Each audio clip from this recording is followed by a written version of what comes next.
You did so well on those questions, my dears. Now let's learn how to recite the next section of Surat al-Ma'arij from verses 11 to verse 28. Although they will be made to see each other, the wicked will wish to ransom themselves from the punishment of that day by their children, their spouses, their siblings, their clan that sheltered them, and everyone on earth altogether, just to save themselves. But no, there will certainly be a raging flame, ripping off scalps. It will summon whoever turned their backs on Allah and turned away from the truth, and gathered and hoarded wealth. Indeed, humankind was created impatient, distressed when touched with veil, and withholding when touched with good, except those who pray consistently before their prayers, and who give the rightful share of their wealth to the beggar and the poor, and who firmly believe in the day of judgment, and those who fear the punishment of their Lord, knowing that no one should feel secure from their Lord's punishment. Well done, my friends! Now let's learn the meaning of some of the new words and phrases that are mentioned in those holy verses.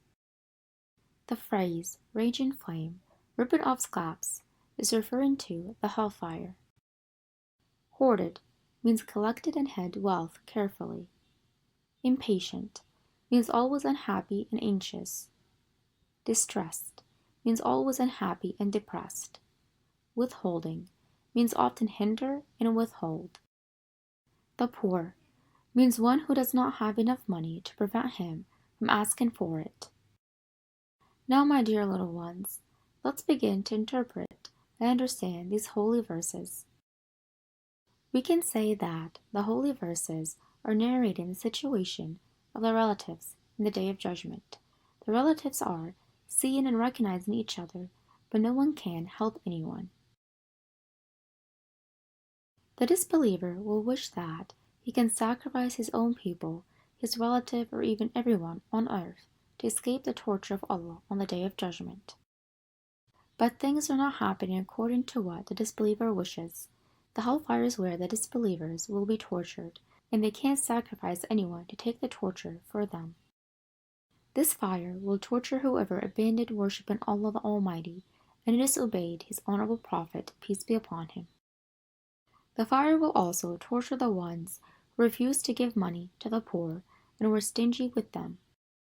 Because those people are greedy and love money by nature, they get anxious when something bad happens to them. They also hesitate to give charity despite the many blessings that Allah Almighty granted them. The aforementioned bad traits are not shared by the honest worshippers who are always committed to prayers. They are also not shared by the people who graciously spend on and give money to the poor and the needy. Additionally, those who believe in the Day of Judgment or the Last Day and are afraid of Allah's torture do not have those negative traits. Now, my dear smart ones, who can recite the verses from 11 to 28 of Surat al-Ma'arij properly and tell us its interpretation? Well done, my dear students. You're doing so well.